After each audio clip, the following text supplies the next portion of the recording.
Hola, ¿qué tal? En este microsaber vamos a hacer un pequeño repaso de lo que son las distribuciones muestrales. Cuando yo tengo que en una población quiero hacer una inferencia, entonces me estoy refiriendo a que voy a hacer una inferencia sobre una variable de la población. Sabemos que esa variable puede ser continua o discreta. Las variables continuas son las que se generaron midiendo, mientras que las variables discretas se generan contando. Cuando voy a hacer la inferencia acerca de la medida de una característica o de una variable en una población, lo que tengo que trabajar es la media. En promedio, ¿cuál es la medida de esa característica?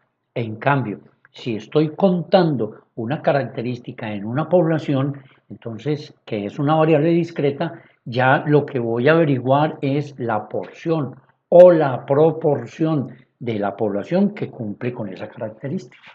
De ahí entonces que cuando yo voy a hacer un estudio estadístico de una población, lo que yo hago es sacar una sola muestra, pero una sola muestra de todas las posibles muestras del mismo tamaño que podrían resultar ahí.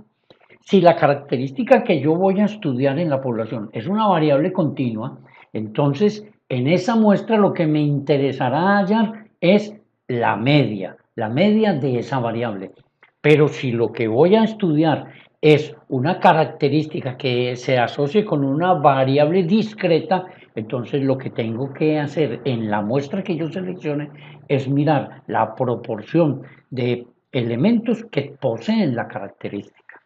Como esto es solamente para una muestra, entonces podríamos tener infinidades de medias o infinidad de proporciones.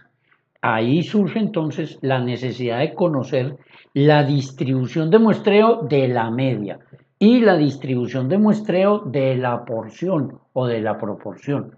Si yo sé cómo se distribuyen o cómo se comportan todas las posibles medias que van a resultar de muestras de ese tamaño, pues cuando yo vaya a estudiar mi muestra, yo sabré cómo se está comportando la media. Lo mismo sucedería con la proporción. La distribución muestral para la media o para la proporción es la distribución de probabilidad de todos los posibles valores de la media o de la proporción. Entonces, cuando yo vaya a hacer eso, allá a trabajar la distribución de muestreo, tengo que tener en cuenta que toda distribución posee un valor esperado o una media, una desviación estándar y una forma característica. Vamos a empezar entonces con la media. Entonces vamos a hablar de la distribución de muestreo de la media. El valor esperado o la media de las medias simplemente sería la supermedia, la media de todas las medias. Y a eso es lo que llamamos el valor esperado de las medias. Y ese valor esperado de las medias es igual a la media de la población. Podemos generalizar entonces diciendo que la media de todas las medias es igual a la media de la población. Ahora, para el caso de la desviación estándar de las medias, dependerá, ¿sí? El valor dependerá de que la población sea finita o infinita. Ahí tenemos que ser cuidadosos. Entonces, si la población es finita, la desviación estándar de las medias será igual a la desviación estándar de la población dividido la raíz cuadrada del tamaño de la muestra con que estemos trabajando. Ahora, si la población es finita, o sea, que yo conozco cuántos datos son, decimos que la desviación estándar de la media es igual a la misma que teníamos con la población infinita, es decir, la desviación estándar de la población dividido la raíz cuadrada del tamaño de la muestra, pero multiplicada por un factor de corrección para poblaciones finitas. Ese factor de corrección solo se utiliza en poblaciones finitas.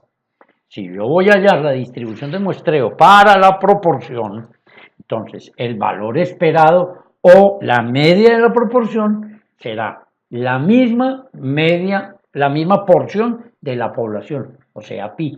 Decimos entonces que la media de las porciones es igual a la porción de la población.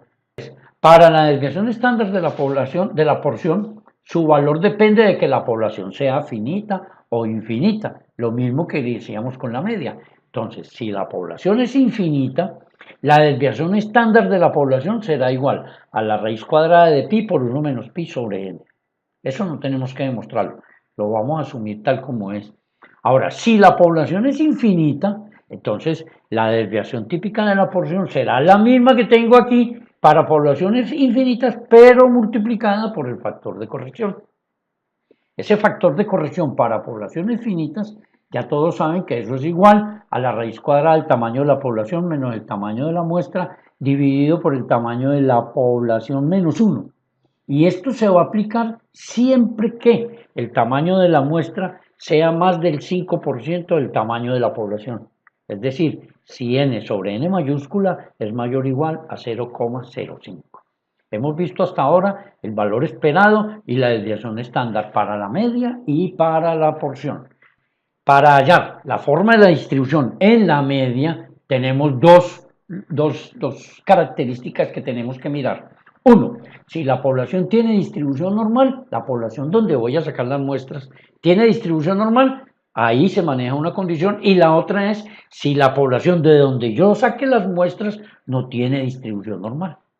Si la población donde voy a sacar las muestras se distribuye de forma normal, es decir, si la variable X en la población se distribuye de forma normal con una media y con una desviación típica dada, entonces las medias de cualquier tamaño de muestra también se van a distribuir de forma normal, pero la media será la media de las medias y la desviación típica será la desviación típica de las medias.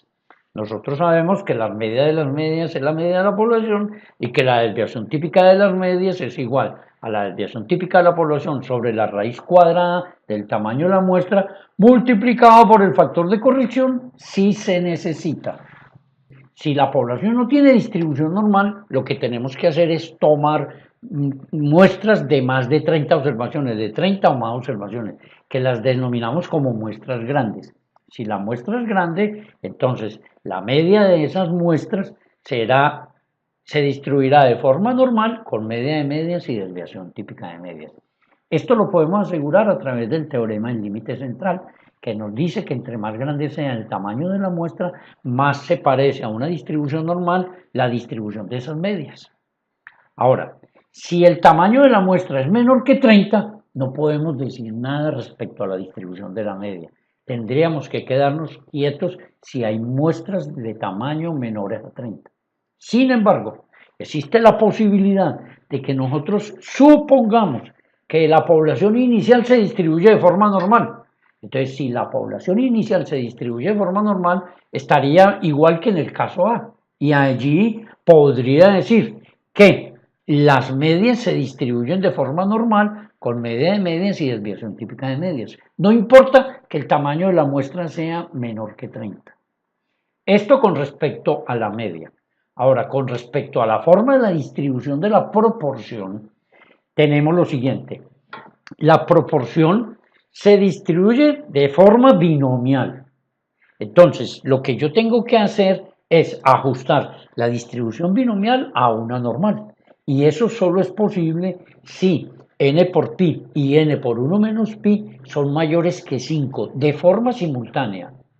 Cuando n por pi y n por 1 menos pi son mayores que 5, entonces yo puedo aproximar a una distribución normal. Si no se da eso de forma simultánea, no puedo hacer nada. Entonces tenemos que la porción, cuando se cumplen los dos criterios, se distribuye de forma normal, con media de porciones y desviación típica de porciones. Donde la media de las porciones es pi y la desviación típica de las porciones es pi por 1 menos pi sobre n por el factor de corrección si se necesita.